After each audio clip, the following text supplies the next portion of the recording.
আমরা সেন্ট মার্টিনটা মনে হয় হারাতেই যাচ্ছি। আমাদের দুশ্চিন্তা হচ্ছে যে এইখানে বলছে যে প্রাকৃতিক ভারসাম্য রক্ষা করার জন্য পর্যটক যাওয়া নিষিদ্ধ। এই পুরোটা জিনিসটাকে একটা ঘোরের মধ্যে রেখে দেওয়া হয়েছে। এবং দুর্ভিক্ষ কী জিনিস তা সেন্ট মার্টিনে ওখানে যারা বসবাসকারী তা টের পাচ্ছে।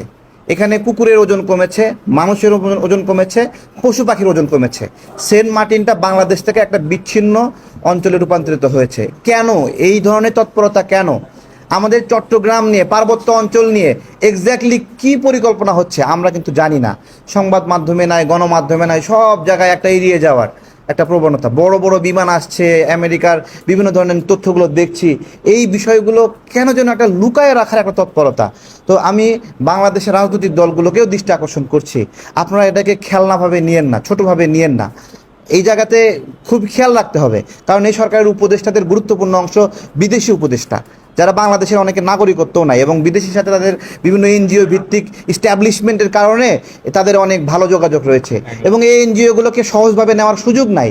এই এনজিওগুলো আদতে ওখানে খাবার দেয়, ওইখানে পড়ালেখা শেখায়, কিন্তু ও পড়ালেখা শেখানোর নামে ও ভিতরে ভিতরে যে কী কাজ করে আপনাদের কোনো খবর আছে? হ্যাঁ, এমনি নাম দিছে যে এনজিও, বিভিন্ন ধরনের সচেতনমূলক ক্যাম্পেইন করে, কিন্তু ভিতরে ভিতরে মানুষকে খ্রিস্টান বানানোর যে প্রকল্প হাতে নিয়েছে, এই বিষয়গুলো আপনারা খেয়াল